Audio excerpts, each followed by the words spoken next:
I'm Alice Loxton, and I present documentaries over on History Hit TV.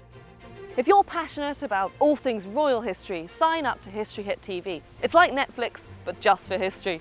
You've got hours of ad-free documentaries about all aspects of the past. You can get a huge discount for History Hit TV. Make sure you check out the details in the video description and use the code REALROYALTY, all one word, when you sign up. Now, on with the show.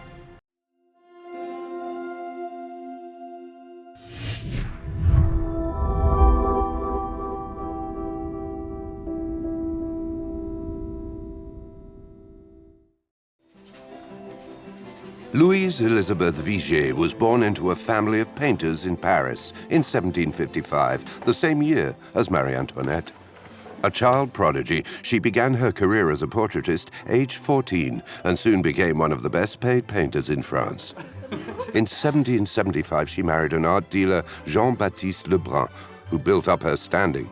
Summoned to Versailles, she became the official portraitist to Queen Marie Antoinette, painting more than 20 portraits of the sovereign. With revolution in the air, Elizabeth was soon stained by association with the increasingly discredited queen. After the storming of the Bastille, Elizabeth's life was in danger. She knew she had to leave France fast.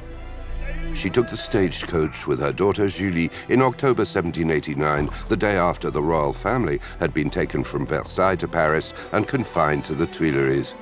She didn't know then that her exile would last 13 years and she would cross half of Europe.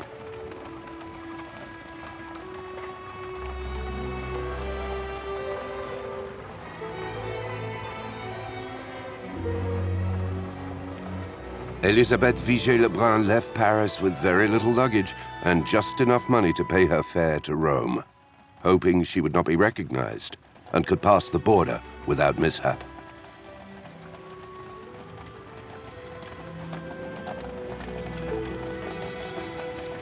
Opposite me in the stagecoach was a man who told me quite simply that he had stolen watches and other things. Not satisfied with relating his fine exploits to us, the thief talked incessantly of stringing up such and such people on lampposts, naming a number of my own acquaintances. My daughter thought this man very wicked. He frightened her. And this gave me the courage to say, "I beg you, sir, not to talk of killing before this child." That silenced him, and he ended by playing at battle with my daughter.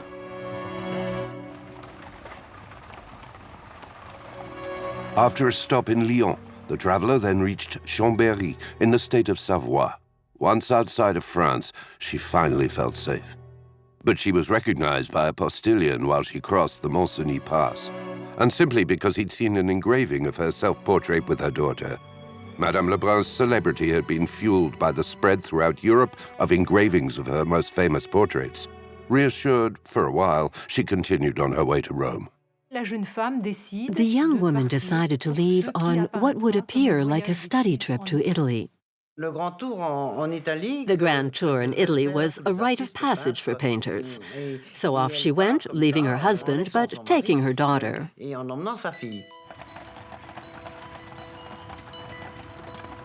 In the late 18th century, travel was fashionable. Exiles, traders, and artists in search of patrons crisscrossed Europe in stagecoaches, cabs, and carriages. New roads and repairs to old roads were shortening travel time. In 1750, it took 12 days to cross France, whereas 15 years later, 8 sufficed. In 1780, the public coaches were still twice as fast on the royal roads, while the invention of spring suspension eased the traveler's tiredness.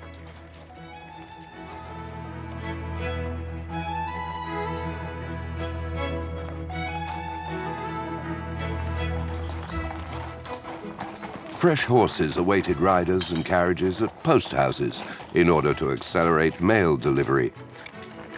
Here, inns would cater to travelers' appetites and sometimes provide basic accommodation. Since the 17th century, Rome had been the homeland of all European artists. The circulation of the paintings of Italian artists and the creation of large collections ensured that the whole of Europe was familiar with the works of the masters. The Grand Tour, as it was called, was a study trip, not just for artists, but also for young gentlemen keen to round out their education. Italian landscapes were in fashion at the time. In France, Joseph Vernet romanticized Naples and Rome, whereas Hubert Robert specialized in depicting ancient Roman ruins.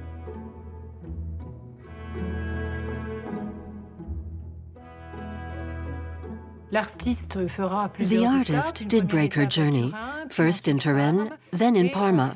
Finally, she traveled to Bologna, where she stayed for some time. In this town, the first thing the young woman wanted to see was a picture she'd heard of by Domenichino, The Martyrdom of St. Agnes. Soon after her arrival, she was gazing at the painting at length, moved by the youth and innocence of the young martyr. Suddenly, the organ struck up the overture to Iphigénie en Tauride, one of Marie Antoinette's favorite arias. Saint Iphigénie and the Queen merged into one tragic image. The traveler burst into tears.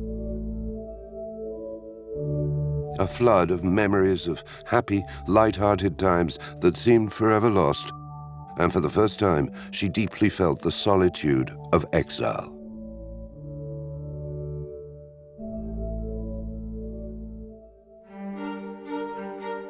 From Bologna, she journeyed to Florence, where she decided to linger. In the Uffizi Gallery, enriched by the Medicis, she explored the masterpieces of Michelangelo, Titian, Raphael, and in the Palazzo Pitti, those of Rubens and Rembrandt. For a time, the wealth of wonders made her forget Paris and the Revolution, and she set off once more for Rome, spiritual home of all artists. You know, dear friend, that just a short distance from Rome, St. Peter's Dome is visible? I cannot tell you the joy I felt upon seeing it. I thought I was dreaming of what I had so long desired in vain.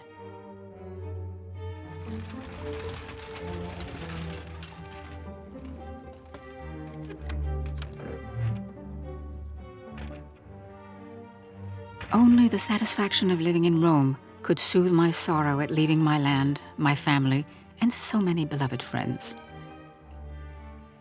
Upon her arrival, the portraitist was taken in by her friend, the painter Ménageot, director of the French Academy. He lent her a little money. Ménageot admired her greatly, and she loved to hear him talk about painting. It's possible that a platonic relationship developed between them. Founded in 1666 by Colbert and later installed in the Palazzo Mancini, the Academy welcomed pensionnaires chosen by the Académie Royale. Her fame had crossed borders, and orders from exiled emigrants and Italian nobles came flooding in. She was even invited by the Vatican to execute a portrait of Pope Pius VI. Elizabeth refused the commission, as custom would have insisted on her being veiled for the sittings, which she saw as incompatible with the quality of her work. When she arrived in Rome, she came across an already established female painter even more successful than herself, Angelica Kauffmann. Like Élisabeth Vigée Le Brun, Angelica Kauffmann was a precocious artist. Born in Switzerland, also into a family of painters, she traveled throughout Europe at a young age, acquiring a cosmopolitan clientele. In London, she was one of the founders of the Royal Academy, and her portraits were sought after among the gentry. Angelica Kauffmann has a rather different background. She started out an international artist. She had a father who was a journeyman painter. She was in fact a history painter, a good part of her life. And that's one of the great differences between the two of them. And she was traveling all over Switzerland and North Italy when she was very young. I dare say, was a more international artist than Vigée Le Brun.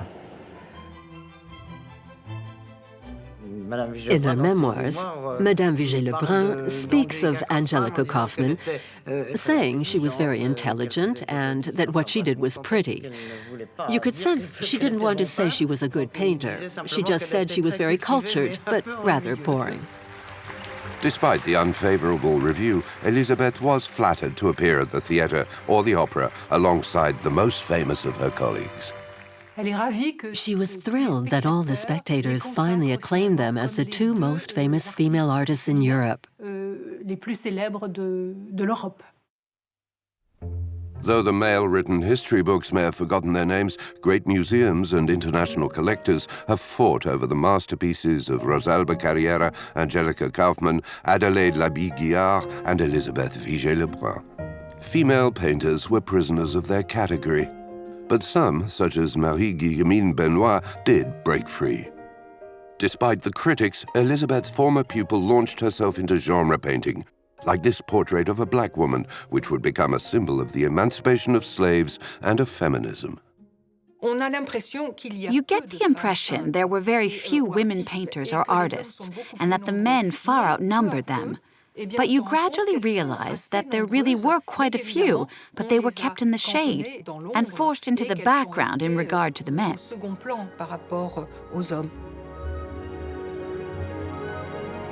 Noting that lots of foreigners were leaving to spend the summer in Naples, Elisabeth decided to go there after spending several months in Rome. We reached Naples at about 3 or 4 o'clock. I cannot describe the impression I received upon entering the town. That burning sun, that stretch of sea, those islands seen in the distance, that Vesuvius with a great column of smoke ascending from it. I was enchanted by all of it. In Naples, one of the first people she got to know was Lord Hamilton, in whose entourage was the famous Lady Hamilton, or rather the soon-to-be Lady Hamilton, whom the artist painted many times.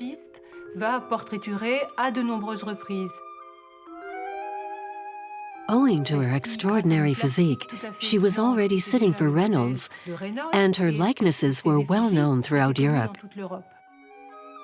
Emma Hart, the future Lady Hamilton, began her career in a London tavern. Thanks to her astonishing beauty, she found, with several English gentlemen, the protection she required. Despite her scandalous reputation, Emma managed in 1791 to wed Lord Hamilton, British ambassador to Naples. The portrait of her as Sybil would be used by Elisabeth as a reference work to acquire new clients. This portrait would be very important in her career. She carried it with her, and at each stage of her European tour would unroll it, pin it in a frame, and thus advertise her talent. In Naples, she was soon introduced to the royal family, more particularly to Marie Caroline, who was Marie Antoinette's elder sister. Elisabeth was very moved by the striking resemblance between the two sisters and painted a portrait of Marie Caroline in virtually the same pose as Marie Antoinette. Of this fine portrait, only copies remain. One morning in the summer of 1790, French ambassador Baron de Talleyrand brought her a commission from the Queen of Naples, that of the portrait of her two daughters, whom she sought to marry. The hour of noon was appointed for the sittings, and to attend I was obliged to follow the Chioggia road in the heat of the day. The sun's reflection was so vivid that I was almost struck blind. To save my eyes, I put on a green veil, which I had never seen anyone else do, and which must have looked rather peculiar since only black or white veils were worn. But a few days after, I saw several English women imitating me, and green veils came into fashion. The fashion was launched, and with a hint of vanity, she boasted of inventing a style that other women adopted. Though a pioneer of fashion abroad, she didn't want to be forgotten in France. So using Menageot as go-between, she sent off a portrait to the Salon du Louvre. For the 1791 Salon, she sent, rolled in a painting by Menageot, her portrait of Paisiello, the musician, a magnificent portrait which was exhibited with the paintings of David, etc. She painted him in 1790, and she recounted the sitting. Both of them were extremely cold. He found it hard to play the harpsichord, and she had trouble painting because their fingers were frozen. And she painted him in a moment of inspiration. His eyes were raised heavenward. He was composing on the harpsichord and seemed to be seeking divine inspiration. It's a recurrent image in Madame Vigée Le Brun's body of work.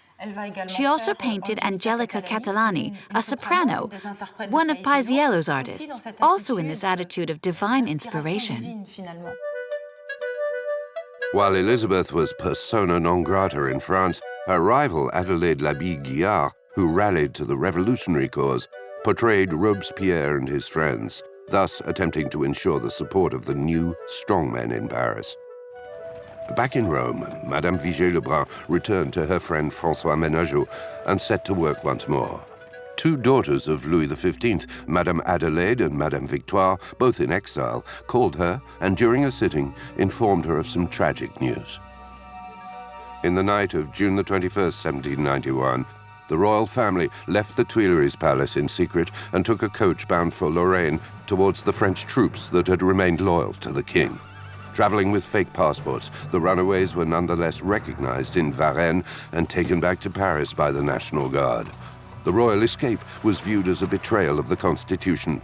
The idea of a republic was gaining ground, and supporters of the abolition of the monarchy used this event to accuse Louis XVI of rallying to France's enemies.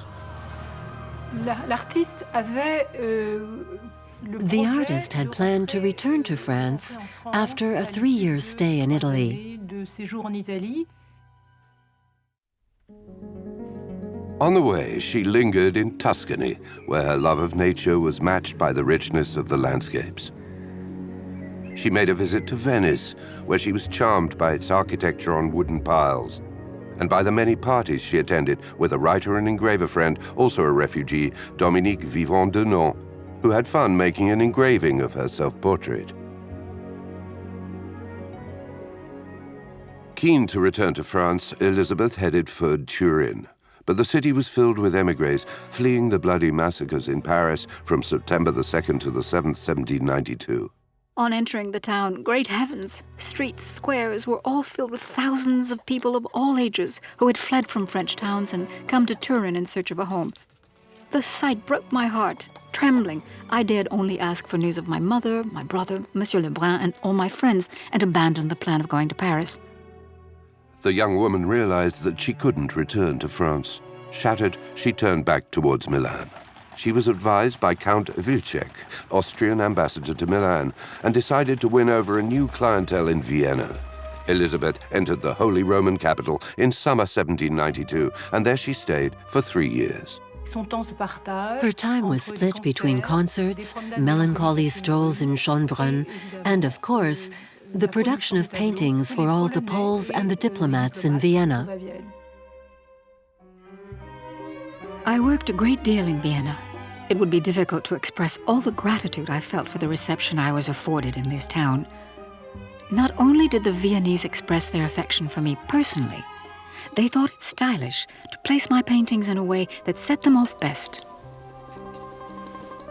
Elizabeth was a perfect colorist who had learned to grind pigments into powder by binding them with various raw or cooked oils. She claimed that these preparations were the secret of her color's freshness. But the quick-drying paint had to be used immediately. Not until 1841 did the revolutionary tinfoil tube of paint allow painters to carry their already prepared colors. Viewed as an immigrant, Madame Vigée Le Brun lost her citizens' rights. In 1793, her husband published a long plea that his wife be permitted to return to Paris. A petition signed by 255 artists was handed to the authorities, to no avail. Le Brun was arrested and incarcerated for several months, as was Elizabeth's brother Etienne. Le Brun, to protect himself and to preserve their assets, filed for divorce, which was granted in 1794. In Vienna, she was glad to find the Comte de Vaudreuil, whose closeness to the court had forced him into exile in 1789. But the pleasure of their meeting was soon overshadowed by echoes of the terror. In early 1793, devastating news spread across Europe. I thus heard of the horrible occurrence through my brother, who wrote it down and sent the letter without giving any further particulars whatever. His heart broken, he simply wrote that Louis XVI and Marie Antoinette had perished on the scaffold. Afterward, from compassion toward myself, I always abstained from putting the least question concerning what accompanied or preceded that awful murder. King, queen, friend. I lost all of them. Elizabeth listened to the Russian ambassador's suggestion that there was a new wealthy clientele to be found. Despite the distance and the risks of such a journey, she decided to try her hand in St. Petersburg. She left Vienna with a few letters of recommendation and a passport, and a stage-by-stage itinerary. Berlin, Dresden, Potsdam, Rheinsberg, where she stayed with Prince Henry of Prussia, brother to the king, Königsberg, Riga, and finally St. Petersburg. 3,000 kilometers of exhausting, sometimes dangerous roads.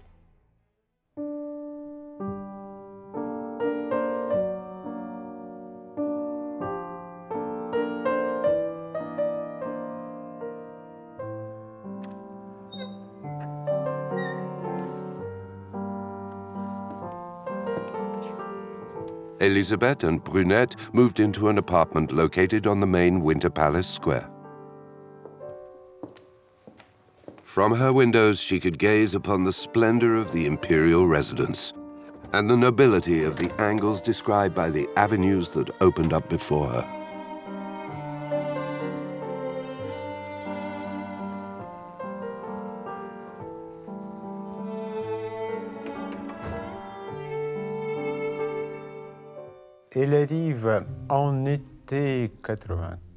She arrived in summer 95, the end of Catherine the Great's reign. It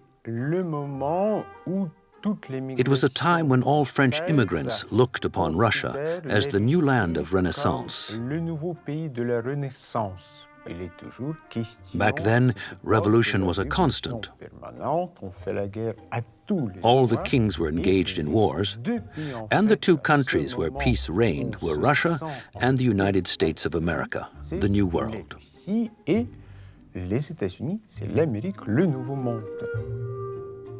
Sophie Friederike August, the future Catherine the Great, was the daughter of German Prince Christian August von Anhalt-Zerbst. At 15, she married the future Peter III of Russia. Immature and unstable, Peter was overthrown 6 months into his reign by a coup d'etat organized by his wife and was strangled several days later, no doubt by her lover, Count Grigory Orlov. French-speaking and extremely cultured, Catherine became sovereign empress and reigned for more than 30 years. 2 days after her arrival in St. Petersburg, Madame Vigée was officially summoned to an audience with the Tsarina. Perhaps too sure of her standing as an international artist, and wearing a simple white tunic unsuited to the situation, she forgot the ceremonial kissing of the hand and simply bowed without kneeling to the Empress. This hiccup in protocol was considered offensive by the imperial courtiers, who became hostile to the portraitist. Despite that, her celebrity as Marie Antoinette's painter kindled the interest and curiosity of the St. Petersburg nobility. She asked her husband to send her grand portrait of the Queen in a blue dress and a white petticoat, as she put it. She received the painting and duly hung it in her workshop, and that painting would constitute a reference. People would come to her workshop to admire the painting. She could still be called the Queen's painter. At least that was how she wanted to present herself. While artists can be itinerant, works of art can also travel. Back then, the most efficient method was to unpin them from their frames, roll them up, and send them that way. Upon reception, they were unrolled and pinned in another frame. Usually the paint is rolled innermost, and that's the way they are transported. But I think she also says in her memoirs that some paintings she sent for arrived very damaged. Whatever the case, she was still best able to restore them, since they were her own. Madame Le Brun was particularly touched by the welcome bestowed on her by the Russian nobility. Princess Dolgorakaya invited her for a week to her dacha, where she made the acquaintance of someone who was to be very important to her, Princess Korikina, who would later be the dedicatee of her memoirs and an extremely loyal friend. All the young ladies of the Russian nobility spoke French, and they warmly welcomed this ambassador of fashion, taste, and French customs. In the 18th century, all Russians had to make a pilgrimage to Paris, not for studies, obviously. In Paris, they would learn how to dress, to speak, even how to cough, blow one's nose, and wear a hat properly. In short, to become a perfect Parisian. Though her famous Greek supper made headlines in France in 1789, her reputation for high living crossed borders. In St. Petersburg, they still talk of a party costing £40,000, the equivalent of 400,000 euros, whereas Elizabeth speaks only of £15. She dressed her models in the Greek style, significant in Russia, and that she herself claimed to have made fashionable. The artist was able to create for herself a certain dress style, expressed in such a way that her charm and the attraction she exerted over her circle encouraged the desire to imitate her. The mid-18th century witnessed an explosion of Grecomania, with the spread of engravings that reproduce frescoes found in Pompeii and Herculaneum. Even the revolutionary celebrations were inspired by antiquity. In France, after the Terror, the first merveilleuses adopted eccentric fashions, dressed in light or even transparent tunics, high belts, and large bonnets. Corsets and panniers were abandoned, and the tall, voluminous hairstyles gave way to a natural look. It truly was a drastic revolution in clothing, the like of which had never been seen. Elizabeth also excelled in another type of representation, the world of childhood. Her self-portrait, dubbed Motherly Love, prompted Russian ladies to commission their own portraits with their children. In the 18th century, a new sensibility arose around childhood. Previously, the child wasn't really thought of as a person. They weren't even sure whether it had a soul. This idea of a child as a person in their own right gradually led to more and more family portraits. The Empress, who loved her two granddaughters, the Archduchesses Eleanor and Alexandra, placed an order for their portrait. Elizabeth painted them as rather languid, in an atmosphere of innocence, with bare arms. And Catherine took great offense at that. And she complained about it, and Vigée Le Brun had to scrape it off the canvas and start all over again. It just would not do. Even the portrait of these little girls had to embody the power of the nation, as she herself embodied the strength of the world's greatest empire. It was during this same period that she met Stanislas Poniatowski, deposed King of Poland, then under house arrest in St. Petersburg. Sent by his uncle to Russia, Stanislas benefited from the protection of Catherine the Great, who became besotted with the young man and had him restored to the Polish throne. He was the last king of an independent Poland.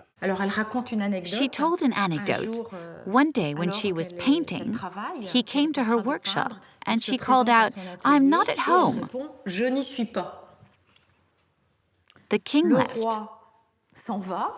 She then realized how bold she had been, and in turn went to see him to proffer her excuses. He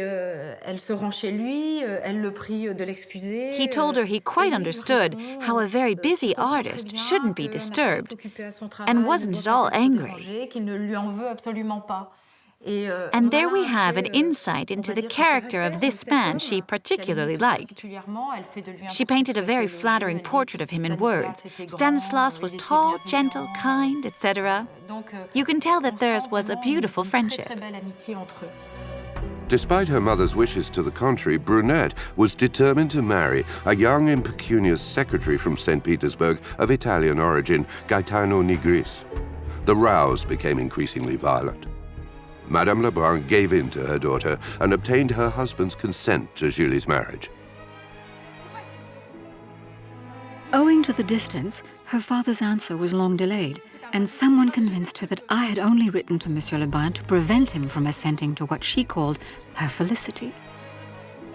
She said to me one day, "I post your letters, but I am sure you write others to the contrary." I was stunned and heartbroken. When at that very moment, the postman arrived with a letter from Monsieur Le Brun giving his consent.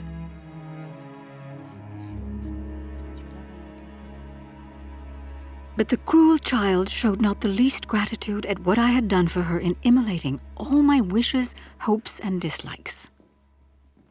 The wedding was nevertheless enacted a few days later. After almost 7 years in Russia, Madame Vigée, tempted to settle in St. Petersburg for good, bitterly faced the facts. Towards the end of her stay, orders were fewer than at the beginning, because in fact, there weren't ever that many prospective clients.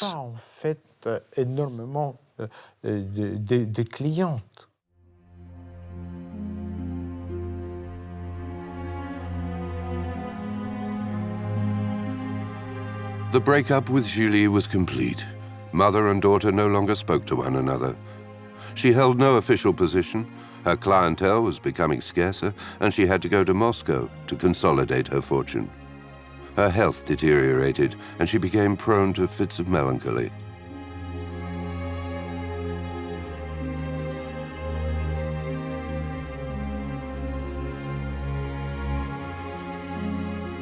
In June 1800, she learned that she had been removed from the list of émigrés, meaning that nothing stood in the way of a return to France. Despite regrets, as she thought of Russia as her second home, she made up her mind to return to Paris.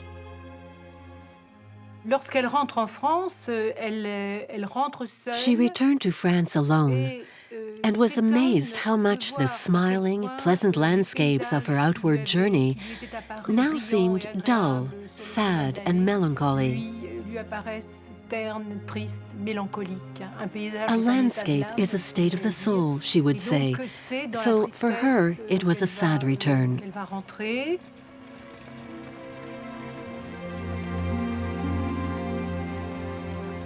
After a long and arduous trip, Elizabeth entered the capital with a heavy heart on January the 18th, 1802. Jean-Baptiste was waiting for her on the steps of the Hôtel Libert. Despite their divorce, the emotion was palpable.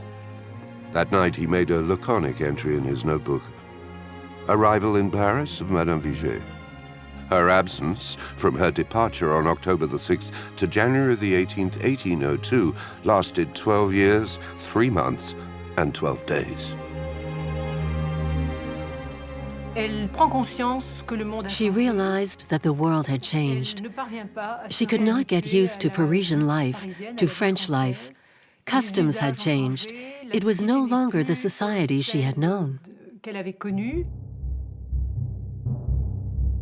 After the coup d'etat of November the 9th, 1799, which overthrew the French Directory, the Constitution of the year 8 established an authoritarian political regime headed by First Consul Napoleon Bonaparte, a brilliant general swept to prominence by the success of his campaigns in Italy and Egypt.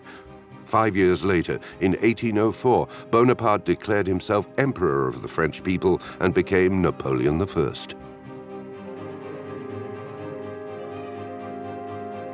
A new nobility was established in the mansions of Paris.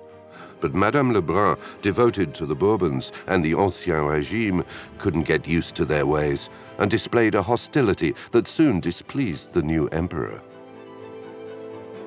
She stays in Paris just a short time, and she fulfilled several commissions she had received while she was in Russia, and she made pastel studies of certain people that she produced oil portraits of and then sent them back to Russia and to Germany. In late 1802, Madame Vigée announced her intention to take a 2-year trip to England in the hope of finding a new clientele. She picked up her her brushes and her paint box and traveled to London. At the time, England boasted some 800 portraitists. Competition was fierce, and the artist's extremely expensive fees tended to work against her. Very soon, Madame Vigée Le Brun stepped back from English society, which she found profoundly dull and monotonous, and said, "I am not surprised English adopted the word spleen. Your mirth equates to our boredom." A cabal headed by the painter Hoppner didn't help her status as a foreigner in the Kingdom of Great Britain. Hoppner never got anywhere near the prices that she got. So he was very, very upset. And he was something of a poet, so he wrote a poem. And he really gives her, you know, like we say here, he gives her what for. As the emperor wished to portray the members of his dynasty, Madame Vigée, in Paris once more, received an official commission for the portrait of his sister Caroline, Princess Murat. The artist, unable to refuse, grudgingly did her duty. The thoughtless Caroline's repeated lateness for her sittings exasperated the portraitist, who observed, "I have painted real princesses who never worried me and never made me wait." In the summer of 1807, Paris was invaded by a stifling heat. Madame Vigée bowed to the Alpine fashion and organized a trip to Switzerland. Twice, in 1807 and 1808, she travels a different circuit through Switzerland. On this occasion, she stayed with Madame de Staël. Germaine de Staël was living in semi-exile in the Château de Copé. The literary and philosophical salon she held in Paris had aroused the suspicions of the emperor, who forbade her from re-entering France. Elisabeth and Madame de Staël shared a love of the arts and a hostility towards Napoleon. The author of Corinne ou l'Italie and the portraitist were two illustrious women, defenders of the Ancien Régime and totally independent. By then 50 years old, Madame Le Brun seemed to feel a new freedom and self-awareness. Finally released from commercial constraints, she discovered the freedom of painting landscapes in the wild. She set off to stroll around the houses and apartments where she lived and translate what she saw into pastels, particularly the landscapes. While Madame Le Brun had a trained eye for finding the most beautiful views for her landscapes, she also had an extremely fine ear and an acoustic sensitivity that enabled her to identify all manner of sounds.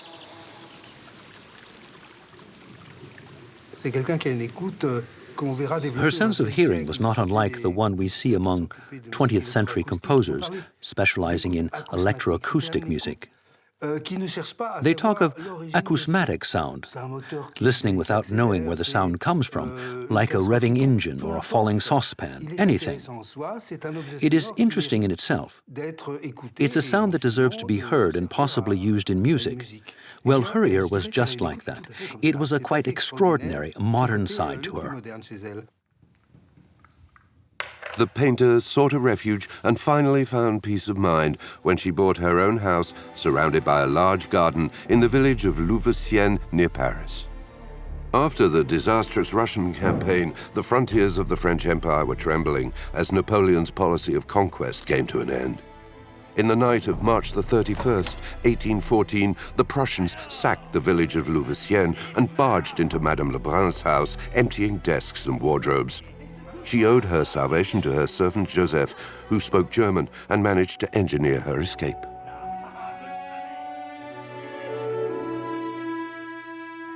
On April the 3rd, 1814, the Senate proclaimed the deposition of Napoleon. Charles, Count of Artois and brother of Louis XVI, preceded his brother, the future Louis XVIII, and made a triumphant entrance into Paris on April the 12th. Loyal royalist Madame Le Brun left her house in Louveciennes and hastened to the capital, where she cried tears of joy for the restoration of the Bourbons. But her happiness was short-lived, shattered by news of her daughter Brunette, who had separated from her husband and was living in a modest boarding house in Paris. She was slowly sinking into poverty.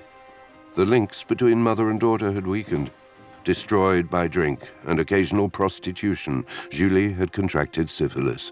Informed of her plight, Madame Le Brun hurried to her bedside. I hastened to her as soon as I heard of her illness. But the disease progressed rapidly, and I cannot tell what I felt when all hope of saving her was gone.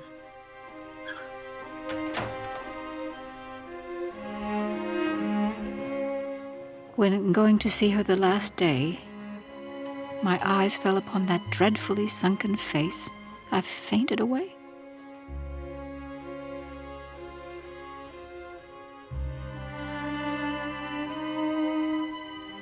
Toilette.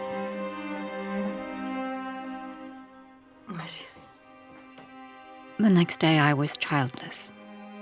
I saw her again. I still see her in the days of her childhood. Alas, she was so young. Why did she not survive me? Madame Le Brun didn't understand what mistakes she'd made with Julie.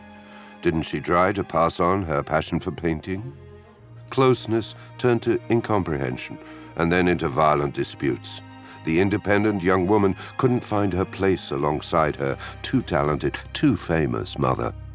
Madame Le Brun looked to her nieces for comfort and passed on to them her precious advice on portrait painting.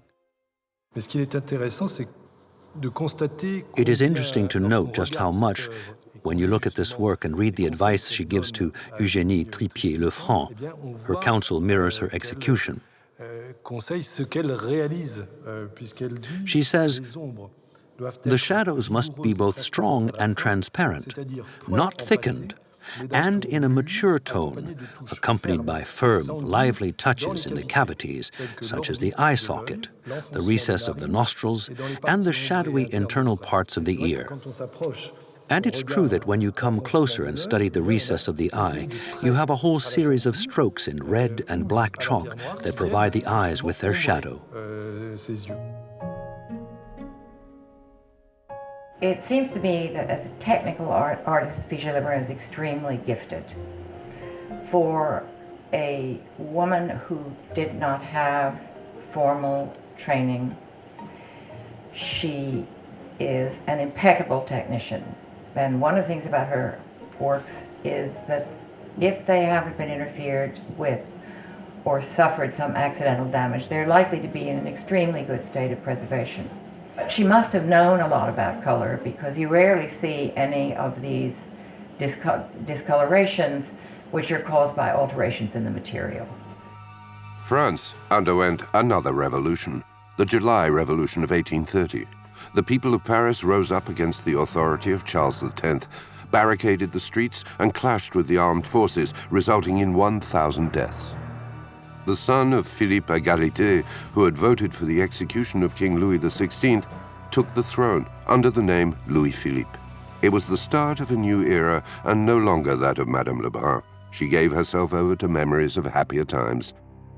For a dozen years, she took notes and wrote, aided by her nieces, who copied out the manuscript. She appended corrections in the margin. Presumably, she began to write her memoirs when she wrote her first will. It's as if she felt at peace with herself, and that it was time to let herself write down her memories. I think it was a much deeper desire, that of wanting to live a second time and to relive those moments of happiness, because there's something very characteristic in the writing of these memoirs that radiates a glow of happiness, of discovery, and the most negative things in her life were only to be found in the accompanying documents. So she wanted to leave a portrait of herself that she herself sanctioned. So she started, she listened to the advisors, and she started to write them. And it used to be said that she didn't actually write them. There were ghostwriters who worked for her. This is not true, because we know that there are big batches of her original manuscripts.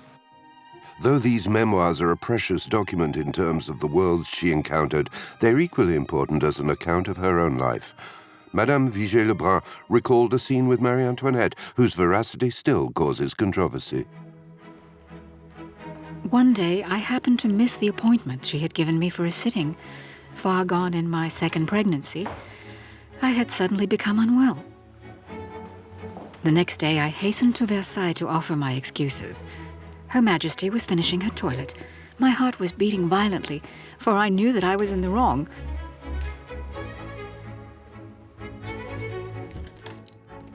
But the Queen looked up at me and said most amiably, "I was waiting for you all the morning yesterday. What happened to you?" "I'm sorry to say, Your Majesty," I replied, "I was so ill that I was unable to comply with Your Majesty's commands. I am here to receive more now, and then I will immediately retire." "No, no, do not go," exclaimed the Queen.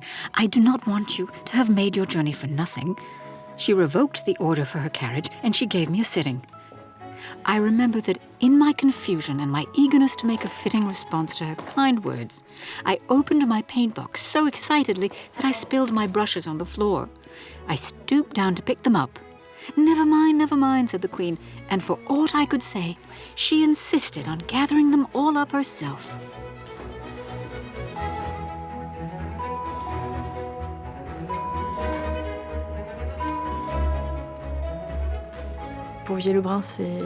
Naturally, it's good for Vigée Le Brun's ego to say that the Queen picked up her brushes, and that's what you'd put in your memoirs. Many testimonies support the assertion that Marie Antoinette was a simple woman, close to her suppliers, who sometimes dispensed with protocol. So this anecdote seems probable. Its inclusion in her memoirs indicates that Vigée Le Brun attached a lot of importance to this too.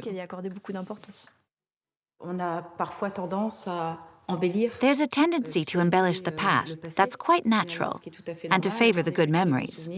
You can at once be quite sincere, and yet, in reality, it may be a lie from a strictly historical perspective. But this doesn't mean her version is insincere. Aged almost 80, Madame Vigée was still a famous personality in Paris. Summer Sundays in Louveciennes, winter in her Parisian apartment in the Saint-Lazare neighborhood, she threw parties where the younger generations, drawn by her reputation, would love to hear her anecdotes. Chateaubriand, Vigny, Musset, and Balzac seemed fascinated by this woman, a brilliant conversationalist who was once painter to Marie Antoinette and the courts of Europe. She had a poetic sensibility and received Vigny at her salon.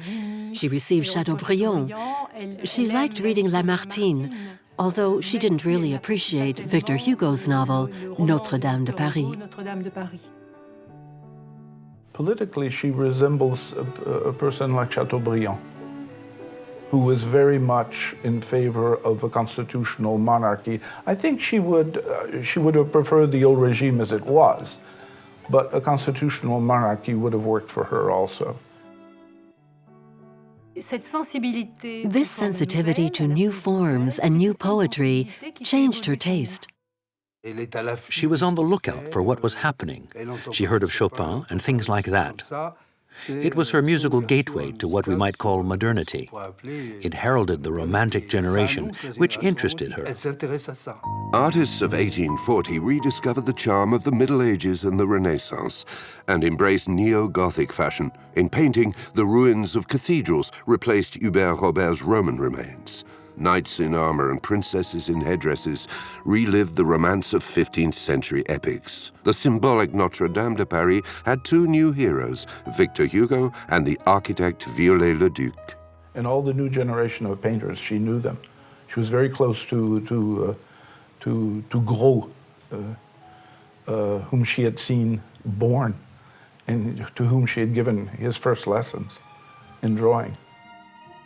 The indefatigable Madame Le Brun continued to paint with unfailing energy. And though her pace no longer had the lightness of yesteryear, the faces were still lit by that golden light that had made her famous. In tandem with the troubadour-style nostalgia, mid-19th century France was undergoing profound social, economic, and political change. The accession of the bourgeoisie to manufacturing and financial affairs proved a huge shot in the arm for economic growth.